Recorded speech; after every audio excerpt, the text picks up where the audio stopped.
Hi, I'm Ava. I have something I need to say to all of you during the funeral of my late husband, John, who died in an accident. His daughter, Ava, suddenly took to the microphone. The staff and attendees were thrown into confusion. Without caring about their reactions, Ava pointed at me and yelled with a voice filled with loathing. Dad thought of you as nothing more than a convenient housekeeper, and I've never seen you as a mother.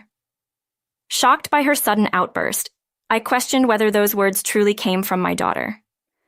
My mind replayed her words over and over, yet it seemed to refuse to comprehend them as if it wasn't functioning properly. I wondered if I had done something to make Ava despise me. There had been no indication of such feelings before.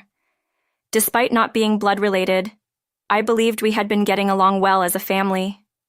As time went by, the initial shock of her words turned into a crushing feeling in my heart. It appeared that her disdain for me had grown to a point where it couldn't be resolved through discussion. Even as Ava continued to belittle me, with staff trying to soothe the situation, she looked down on me, repeating her scornful remarks.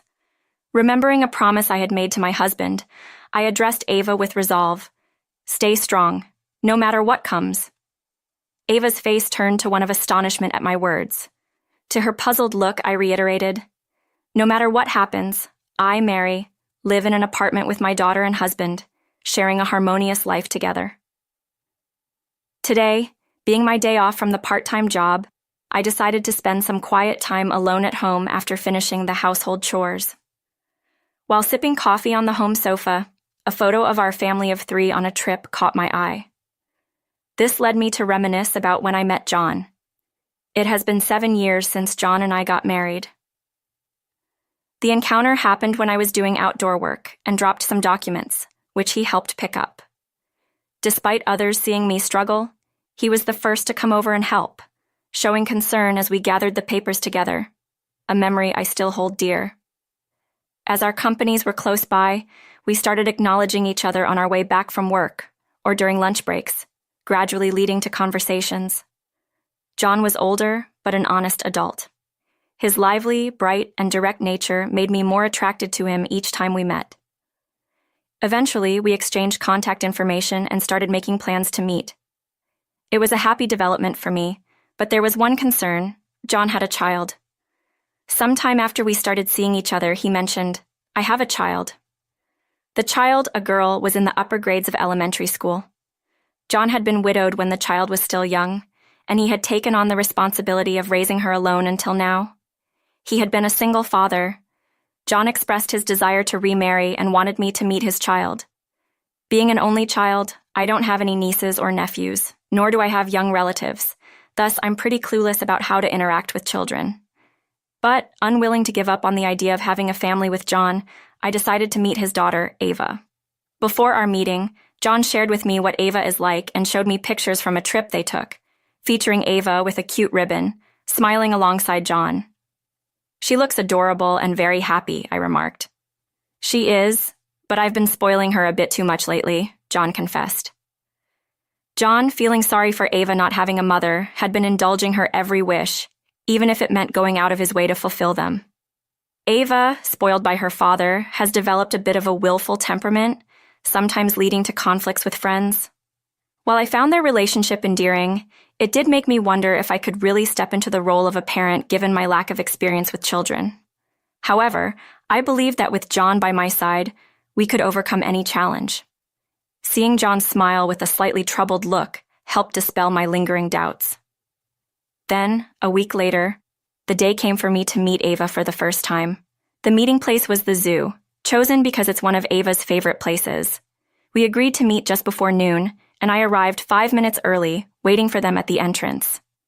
About 15 minutes past our scheduled time, I heard a child's cry from a distance. I saw John running towards me, carrying a girl in his arms. Sorry we're late. It's been quite hot, hasn't it? Are you okay? John apologized, his forehead glistening with sweat. The girl, still crying and wriggling in his arms, was Ava. I wanted to greet her, but her crying was so intense that we decided to calm her down first. Ava, your hat is right here, isn't it? Let's just make do with this one today. No, I wanted the panda hat, Ava protested. Listening to their conversation, it became clear that Ava's preferred hat was unavailable due to laundry issues. John had prepared a different hat, but it seemed Ava wasn't satisfied because it wasn't a panda hat. Because of this, they had argued from the morning, which led to their late arrival at the meeting spot. "Ava, if you want a hat, I'll buy you one from the zoo shop. Let's go inside," I suggested, taking Ava's hand. Though still teary, she stopped crying loudly as I led her by the hand. John looked relieved, and together we entered the zoo. Honestly, Ava did seem quite willful throughout the day. She would throw tantrums when things didn't go her way and sit down, refusing to move until John caved and bought her what she wanted. She cried from the heat and screamed in anger when the animals she wanted to see weren't available. For a grade schooler, this seemed a bit much. Every time Ava acted spoiled, I thought so. But aside from those moments, Ava was a bright and adorable child, much like John. Ava loves pandas, and looking back, her socks and bag were all panda-themed. When we reached the area with her favorite animals, her tears seemed like a distant memory, replaced by smiles and excitement. Pointing at the animals, Ava's childlike joy was infectious. As promised, I bought her a panda hat from a shop inside the zoo, and she immediately put it on, saying, "Thank you," with a bright smile. While not all my worries were gone, that day gave me a glimpse into a future with John and Ava. After our zoo visit, we continued to have meals together about once a week. Gradually, Ava warmed up to me, and when John proposed remarriage, Ava was fully supportive. We eventually got married, and Ava, John, and I became a family of 3. Even after we started living together, Ava's whimsical behavior was noticeable. Ava was particularly picky about food, showing a strong dislike for many things and having a limited diet. Most of the time, she wouldn't eat what I cooked from scratch. John mentioned that they used to rely on frozen meals or eat out before. While occasionally ready meals or dining out is fine, relying on them daily could lead to an unbalanced diet and isn't healthy. I tried my best to finely chop the vegetables Ava disliked, hiding them in dishes to ensure she could still have a balanced diet. Without realizing it, shopping trips with Ava proved to be the most challenging, as she would invariably wander off and become lost or refuse to move unless she got what she wanted. It would be easier if John could accompany us, but when sudden work commitments arose, it was just the 2 of us. Being inexperienced with young children, I initially struggled with how to react or calm her down, but I couldn't simply buy her everything she wanted. We already had plenty of similar items at home. There were times I felt like crying myself when Ava would lie on the floor of the supermarket, crying and screaming because she couldn't get what she wanted. Yet, with love and responsibility, I kept trying to be a good parent to Ava, staying by her side through thick and thin. As Ava grew older, her whimsical behavior lessened, and I felt we were gradually building a good parent-child relationship. Now, I truly consider her my own daughter, and I believe she thinks of me as her parent as well. I wondered how long I had been lost in these thoughts, when the sound of the front door opening and Ava's voice announcing her return snapped me back to reality. "I'm home. I'm starving," she said. Ava had chosen a high school known for its strong job placement program. She dedicated herself to her studies and tennis club, even becoming the captain. As time passed, it soon became the period for deciding on future paths. During dinner, when I casually asked Ava about her plans, she said, "I've decided to get a job." Since becoming a family with Ava, considering the possibility of her going to college in the future, John and I had been saving money and making efforts to economize. So, hearing her decision to work surprised me, to say the least. "Ava, don't you have something you want to do? You can still go to college," I said. I didn't intend to stop her if she wanted to work, but if she was foregoing further education out of consideration for us, we needed to discuss it. "I've decided not to go to college. Dad raised me by himself when I was little, and I want to start giving back as soon as possible to both of you," Ava responded. Her words filled me with joy. It became clear that Ava preferred to become independent sooner rather than later and start contributing to our family. "Thank you, Ava. But don't overburden yourself," I told her. Ava then smiled. We didn't know how John would react to Ava's decision, as he wasn't home from work yet. "I have to go to my part-time job now. Do you want me to bring anything back?" Ava asked. "No, thank you. Be careful on your way," I replied. With a slight nod, Ava left the house. After finishing dinner, I received a call from John asking if I needed anything since he would be coming home late. I was a little worried about how John would react to Ava's decision to work instead of pursuing further education.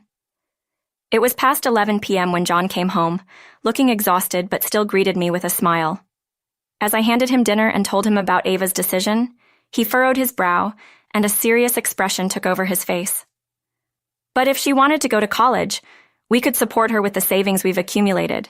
It's not like she has to work immediately, John said, clearly concerned. Ava wanted to help our family as soon as possible, but as parents, John and I didn't want her to feel burdened or regret not pursuing higher education. We can't just push her into making decisions, I reminded him. We both sat in silence for a while, contemplating our daughter's future. John, we need to support her choice and make sure she feels comfortable discussing her dreams and goals with us, I finally said. John nodded. You're right. We'll talk to her tomorrow. The next day, we sat down with Ava and had a heartfelt conversation about her future. We assured her that no matter what path she chose, we'd always support her. In the end, Ava decided to follow her heart and started working right after graduating from high school. She found a job in a local company, and even though she faced challenges, she showed remarkable dedication and perseverance. Watching Ava grow into a responsible and caring young woman has been one of the most rewarding experiences of our lives. We are immensely proud of her. I couldn't accept the reality and closed my eyes. The only thing that came to mind was John's gentle smile and the image of a young Ava calling me Mom for the first time. The first time she called me Mom was on the day John and I got married. When we returned home, Ava had been waiting and shyly greeted me with, "Mom, welcome home." Did Ava always despise me? Will she never call me Mom again? While I was lost in thought, Ava snatched the microphone back. "I'll inherit everything from Dad, and you, a stranger, won't get anything. And don't you dare show your face in front of me again," she declared. The attendees were either sympathetic towards Ava, thinking she had gone mad from grief, or outraged by the disrespect shown at such an event. Ava was restrained by some attendees and taken to the back of the hall. I had just lost my husband, John, and now it seemed I was losing the daughter I had cherished. Memories of the time spent with John and Ava flooded my mind. The 7 years we had together seemed both long and short now.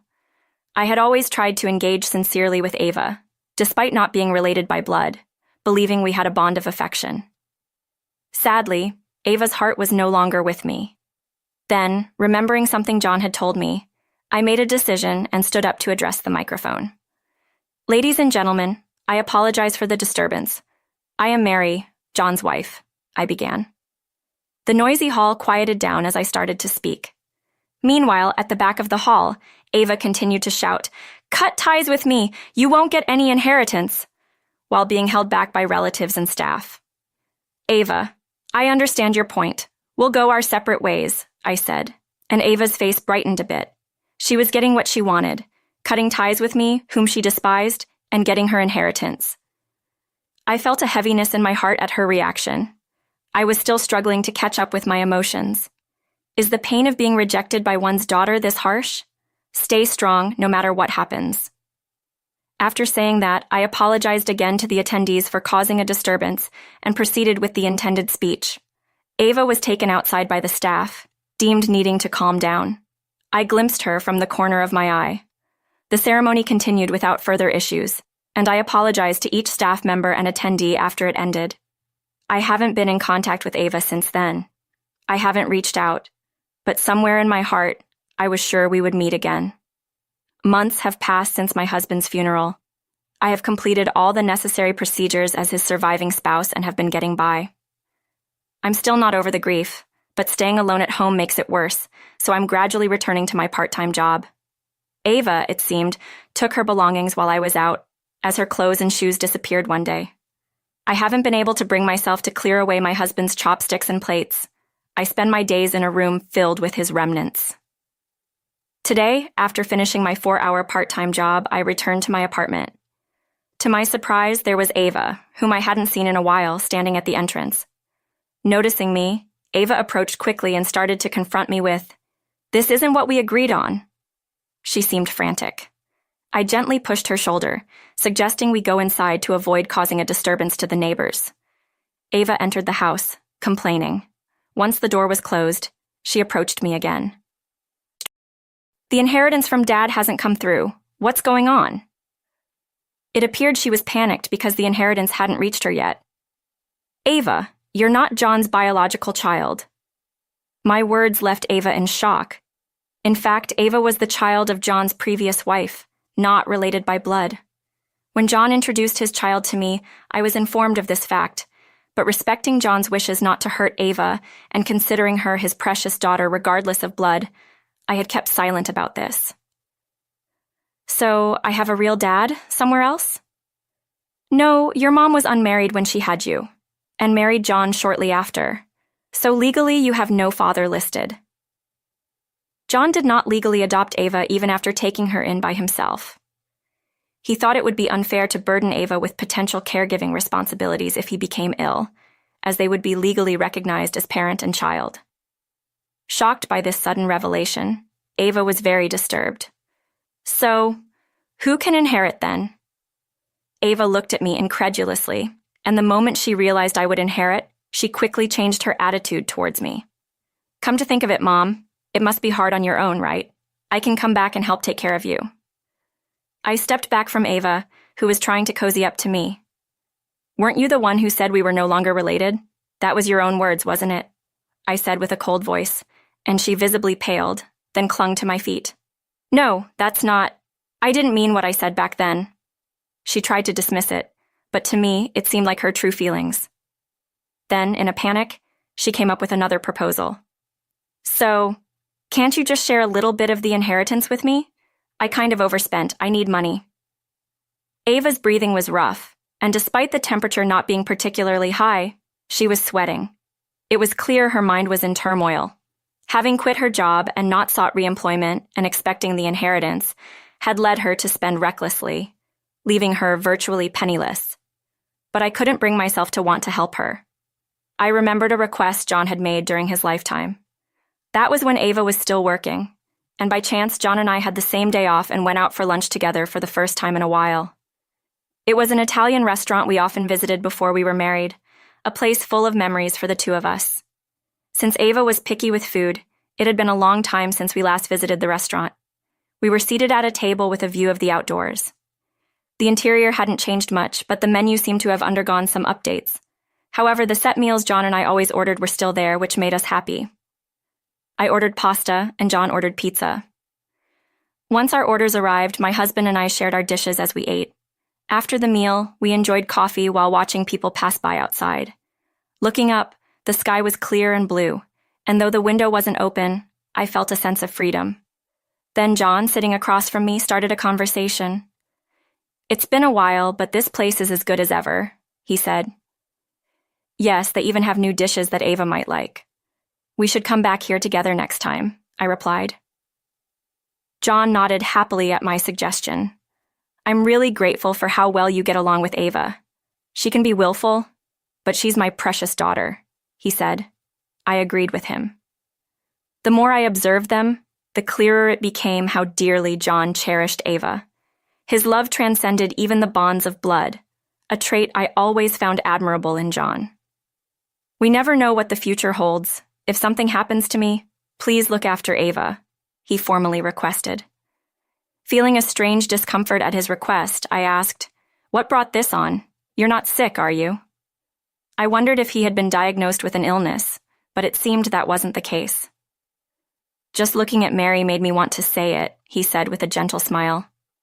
Of course, I'll raise Ava to be a fine adult, even on my own. Don't worry, I assured him. John thanked me, then his expression turned serious. But if Ava ever looks down on you or becomes the kind of adult you can't forgive, I want you to be unforgiving and strict with her, he said. That must have been John's way of showing love and resolve as a parent.